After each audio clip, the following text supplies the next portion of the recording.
Hello, जय हिंद सभी को। स्वागत है आप सभी का पुनः आज के इस नई वीडियो में, जो कि स्पेशल एजुकेशन एमसीक्यू सीरीज़ 2023 का प्रैक्टिस 2 है। और पिछले में भी आप देख चुके हैं कि ये विभिन्न प्रकार के एग्ज़ाम के लिए उपयोगी है, चाहे वो DT+B का हो, चाहे CTET हो, KBS हो, NBS हो, या बिहार में जो वैकेंसीज आने वाली हैं स्पेशल एजुकेशन से संबंधित वो हो, या कोई भी स्पेशल एजुकेशन संबंधित किसी भी स्टेट का एग्ज़ाम हो, उसमें ये काफ़ी बेनिफिट होंगे। और अलग अलग क्वेश्चन कंटिन्यू सीरीज में चलते रहेंगे। आप वीडियो को ज़रूर लाइक किया करें अगर आपको पसंद आए, एंड कमेंट भी किया करें। एक मोटिवेशन भी मिलता है, और आपको लगता है कि ठीक नहीं है तो डिसलाइक भी करें। चलिए चलते हैं। आज का पहला क्वेश्चन है हमारा इस सीरीज का 21, क्योंकि 2020 की सीरीज है तो ये सेकेंड सीरीज है, सेकेंड प्रैक्टिस है, इसलिए पहला क्वेश्चन है कि अस्थिबाधित अस्थिबाधित कौन होते हैं? जो आर्थोपेडिकली बच्चे होते हैं, चिल्ड्रन होते हैं। अस्थिबाधित बच्चों की पहचान के लिए निम्नलिखित में से कौन सा महत्वपूर्ण है? अब आप सवाल से ही डायरेक्ट समझ जाते हैं। पहला ऑप्शन है, वे मन और शारीरिक गतिविधियों में कोई समन्वय प्रदर्शित नहीं करते हैं। बी है, उनका मोटर नियंत्रण या समन्वय खराब है। सी, वे निर्देशों की उपेक्षा करते हैं, भ्रमित करते हैं या उनका अनुपालन नहीं करते हैं। डी, वे मूडी, उदास और सुस्त होते हैं। तो क्वेश्चन नंबर 21 का जो हमारा सही जवाब है option B is the correct answer. यानी कि जो उनका मोटर नियंत्रण है, जो मोटर कंट्रोल है, उसमें कोऑर्डिनेशन नहीं होता है, और यही वास्तविकता है जिसकी वजह से उनका जो मूवमेंट प्रॉब्लम रहती है, और एक स्थान से दूसरे स्थान तक चलने में काफ़ी समस्याएं रहती हैं। इससे रिलेटेड भी पूरा वीडियो है, आप उसे भी देख सकते हैं। देखते हैं नेक्स्ट 22, क्वेश्चन नंबर 22, जो कि कहता है मानसिक मंदता के निदान में पहला और सबसे महत्वपूर्ण कदम प्राप्त करना है। यानी कि अगर आप मानसिक मंदता का निदान करना चाहते हैं तो सबसे पहले आप कौन सा कदम अपनाएंगे? और मानसिक मंदता ये पहले वर्ड चला करता था, लेकिन अब इसको बौद्धिक अक्षमता कहते हैं, जिसको इंटेलेक्चुअल डिसेबिलिटी कहते हैं अब, राइट। और इंटेलेक्चुअल डिसेबिलिटी 24 जुलाई 2019 को नाम उसका चेंज हुआ है, मेंटल रिटार्डेशन से इंटेलेक्चुअल डिसेबिलिटी हुआ है, कल भी मैंने बताया था। देखते हैं 22 का कि मानसिक मंदता के निदान में पहला और सबसे महत्वपूर्ण कदम क्या उठाया जाता है। पहला है बुद्धि परीक्षण परिणाम, इंटेलिजेंस टेस्ट रिजल्ट, सबसे पहला ये कदम नहीं होता है। ऑप्शन बी, शैक्षणिक उपलब्धि परिणाम, ये भी नहीं होता है। सी, माता पिता का अवलोकन, ये भी नहीं है। ऑप्शन डी, व्यापक रोगी और पारिवारिक इतिहास।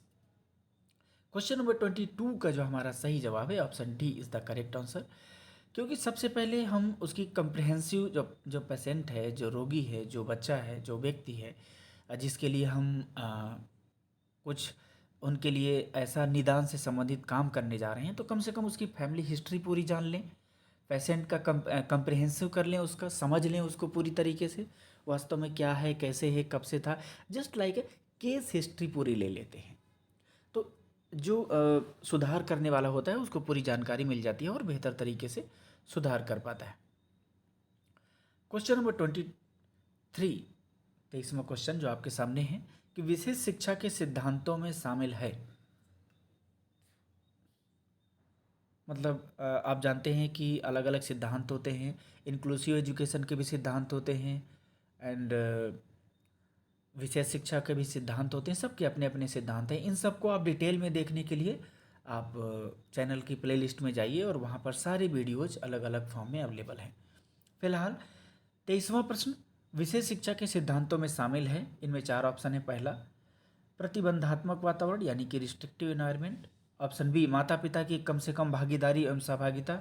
ऑप्शन सी, गैर भेदभावपूर्ण पहचान और मूल्यांकन।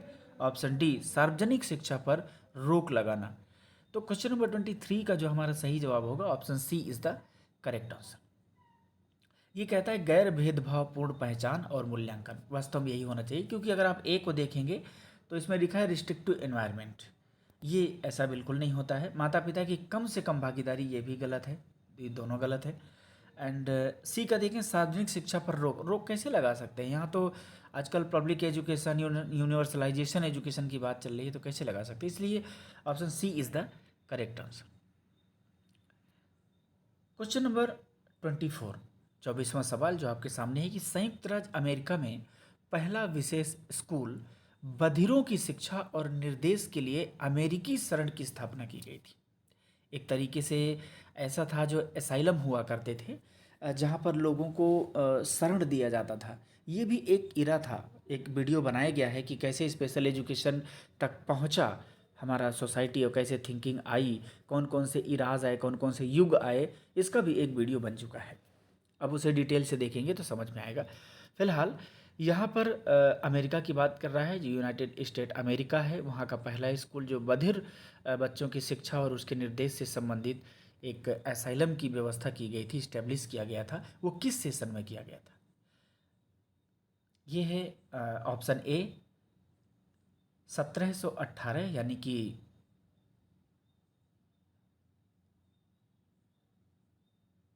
1718। ऑप्शन बी 1807, यानी कि 1807। ऑप्शन सी 1817, यानी कि 1817।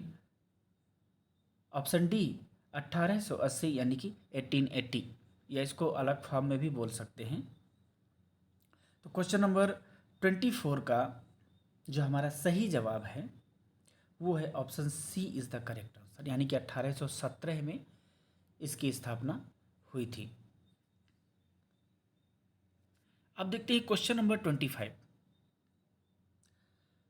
इसको ध्यान दीजिएगा। अगर आप RPWD एक्ट पढ़ चुके हैं तो बहुत बढ़िया है, नहीं पढ़े हैं तो इसका भी डिटेल से वीडियो बना है, आप वहाँ जाइए और पूरी जानकारी लीजिए। 25 क्वेश्चन कहता है कि RPWD एक्ट 2016 के अनुसार आंशिक रूप से दृष्टिबाधित वे लोग होते हैं जिनकी दृश्य तीक्ष्णता, यानी कि जो विजुअल इक्विटी होती है, वो क्या होती है अकॉर्डिंग टू RPWD एक्ट जो 2016 में कानून बना। Option A 20/200 Snellen. Option B 20/60 Snellen. Option C 20/70 Snellen. Option D 20/90 Snellen. Question number 25 का जो हमारा सही जवाब है option B is the correct answer, 20/60। ये स्नेलन क्या है? स्नेलन एक चार्ट है। कई बार आप लोग आंखों की जांच कराने जाते होंगे तो आपको चश्मा लगा करके देखिए एक चार्ट बना रहता है, वो स्नेलन चार्ट होता है, किसमें छोटे अक्षर, बड़े अक्षर, फिर मिडिल अक्षर, फिर सबसे छोटे अक्षर, कई सारे सिंबल बने रहते हैं, वो वही स्नेलन चार्ट होता है। उसको हम आई चार्ट भी कहते हैं। क्वेश्चन नंबर 26 जो आपके सामने है कहता है कि हल्के मानसिक मंदता वाले बच्चों में आईक्यू होता है। हल्के मानसिक मंदता क्या होता है? जो माइल्ड मेंटल रिटार्डेशन होते बच्चे, उनकी बात कर रहा है ये। तो यहाँ पर हमारे पास 4 ऑप्शन है। पहला फ्रॉम 50 से 70, यानी कि 50 से 70, या फिर 70 से 85 या 90, सी 35 से 50, या डी 20 से 35। तो क्वेश्चन नंबर 26 का जो हमारा सही जवाब है वो है option A is the correct answer, क्योंकि ये माइल्ड की बात कर रहा है। इसका डिटेल में भी वीडियो है। जैसे कि आप देखेंगे कि जो बॉर्डर लाइन होता है, जो बॉर्डर लाइन होता है वो पूरा 70 से 85 या फिर 90 भी होता है, राइट। अगर आप माइल्ड को देखेंगे तो 50 से 70 यहाँ लिखा हुआ है। अगर मॉडरेट देखेंगे तो 35 से 50 होता है, यानी कि ये वाला मॉडरेट है। सीवियर 20 से 35 होता है। ये एक प्रोफाउंड होता है जो बिलो 20 होता है, ठीक है। तो अभी फ़िलहाल क्योंकि हमारा सवाल था कि माइल्ड मेंटल रिटार्डेशन से संबंधित है, तो 50 से 70।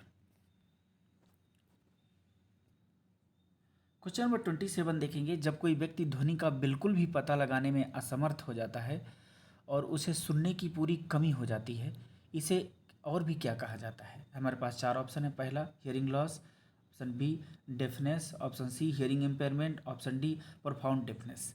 अब आप ये बहुत ही ध्यान से इस सवाल को समझिएगा कि इसमें सही क्या हो सकता है। आप देखेंगे कि हियरिंग लॉस है तो इसमें एकदम डिफाइन नहीं है कि पूरा तरीके से लॉस होगा। हो सकता है इसमें हार्ड ऑफ हियरिंग भी हो, डेफनेस भी पूरी तरीके से नहीं है, हियरिंग इम्पेयरमेंट भी जब डिफाइन करेंगे तो अलग अलग कर सकते हैं। लेकिन जो प्रोफाउंड डेफनेस है या जिसे हम प्रोफाउंड हियरिंग लॉस कहते हैं, ये एक ऐसा होता है जहाँ पर बिल्कुल भी पता नहीं चलता, 100% जिसे लॉस हो जाता है, बिल्कुल भी सुन नहीं सकता है, वो इस कैटेगरी में आता है। इसीलिए 27 का जो हमारा सही जवाब होगा option D is the correct answer. Question number 28 कहेगा दिव्यांगजन अधिनियम, जिसे हम PWD 1995 कहते हैं, मुख्य प्रावधानों में शामिल है। यानी कि मुख्य प्रावधान कौन कौन से होते हैं? इसमें हमारे पास चार ऑप्शन हैं। इन चार ऑप्शन में जो पहला ऑप्शन है कहता है विकलांगताओं की रोकथाम और शीघ्र पता लगाना, यानी कि ये इससे संबंधित है।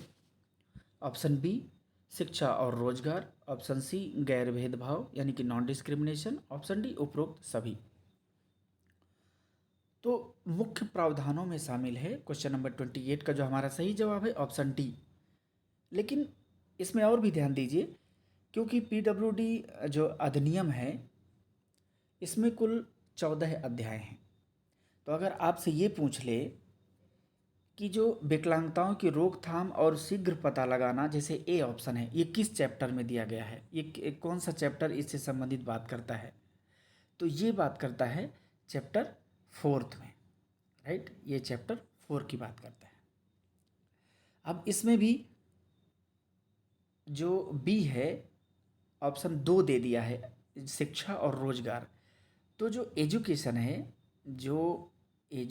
है वो बात करता है चैप्टर 5 में, और जो एम्प्लॉयमेंट है, जो रोजगार है, एम्प्लॉयमेंट की बात है, वो बात करता है 6 में।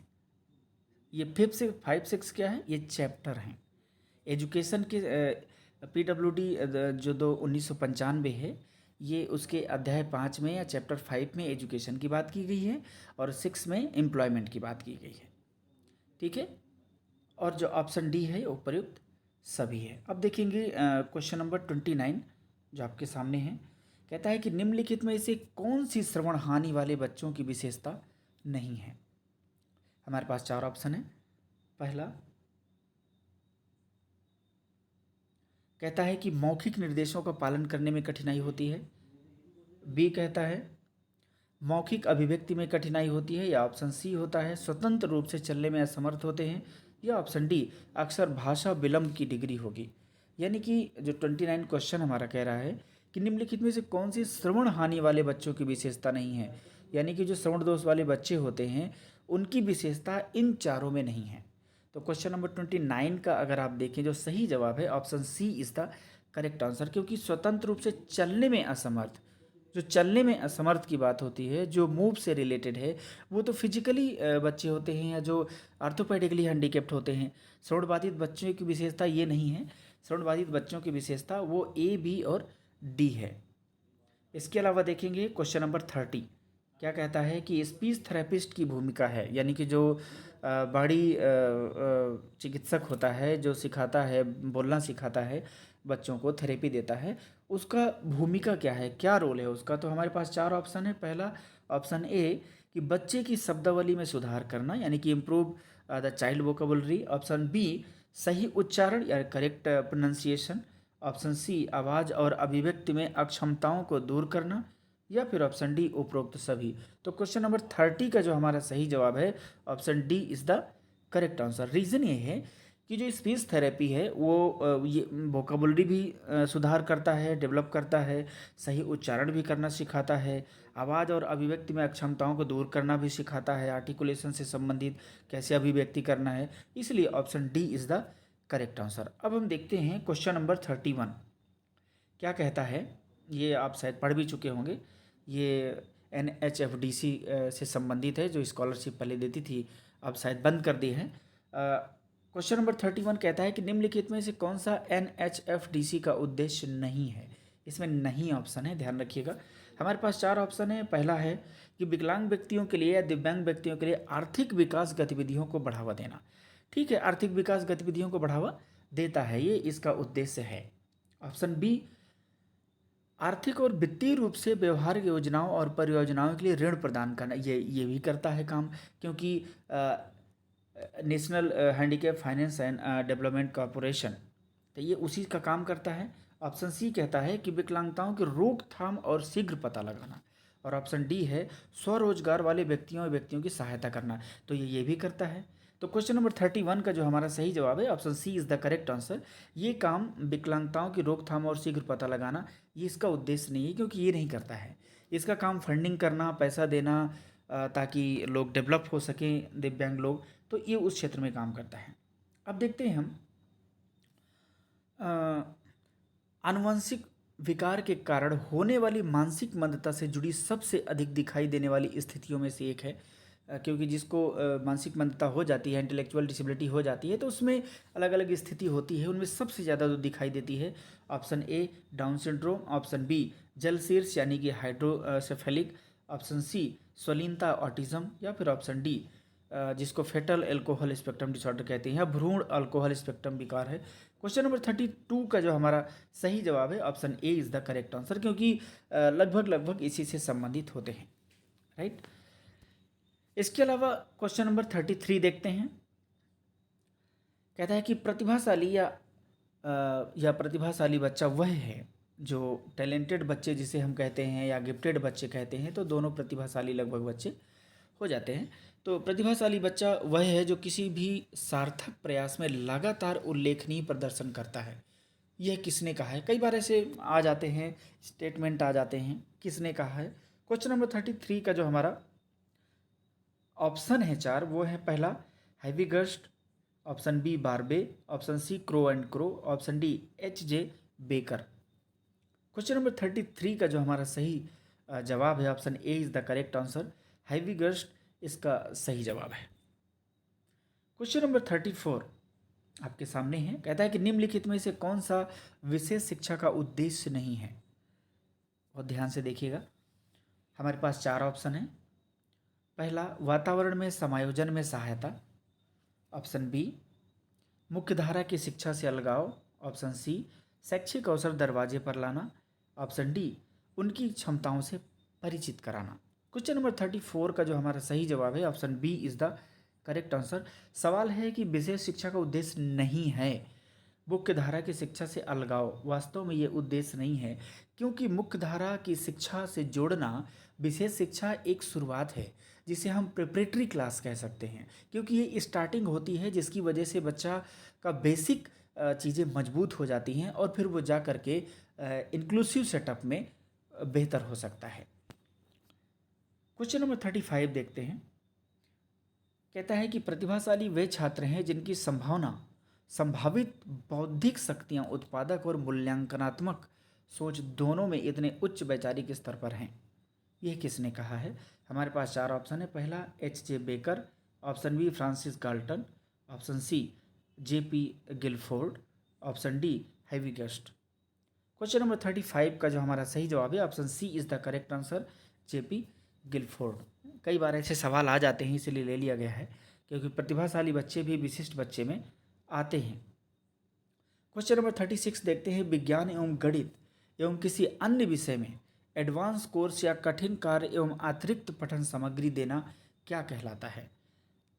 ऑप्शन ए संवर्धन कार्यक्रम, ऑप्शन बी क्षमता समूह या अलग वर्ग, ऑप्शन सी विविध पाठ्यक्रम प्रदान करना, या फिर ऑप्शन डी त्वरण और दोहरी पदोन्नति।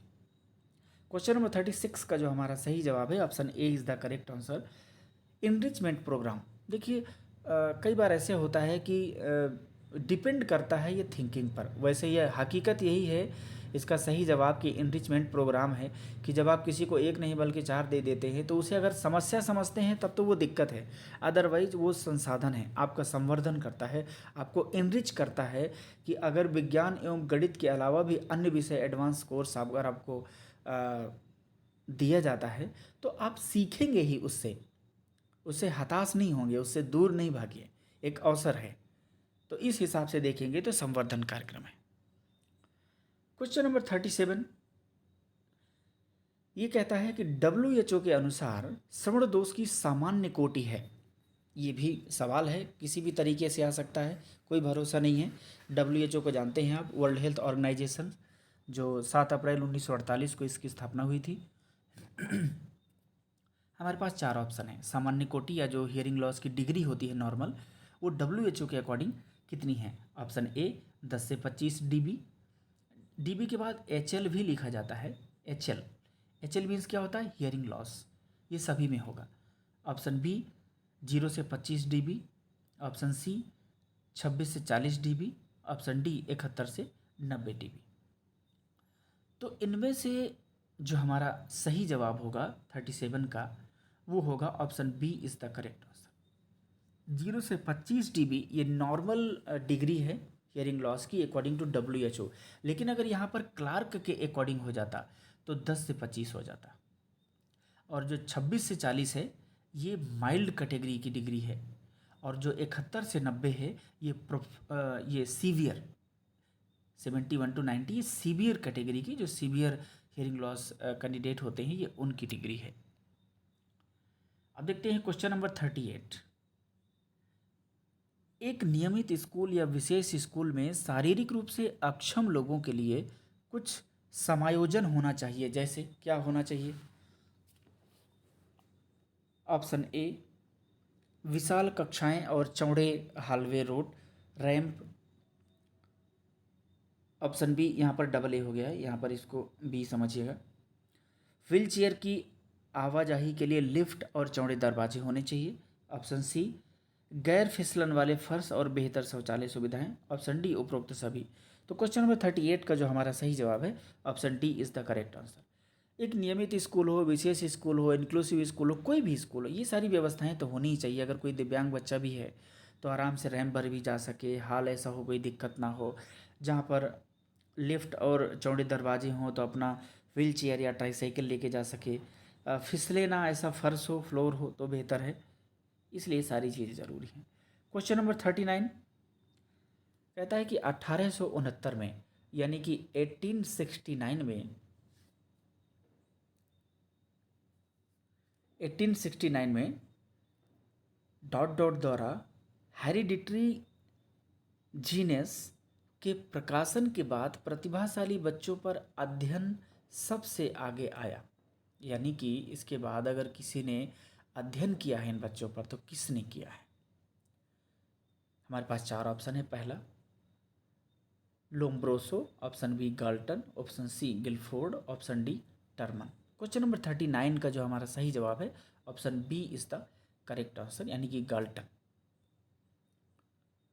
क्वेश्चन नंबर 40 देखते हैं। कहता है कि बुनियादी ज़रूरतों के अलावा प्रतिभाशाली बच्चों की कुछ विशेष ज़रूरतें भी होती हैं। जैसे हमारे पास 4 ऑप्शन हैं।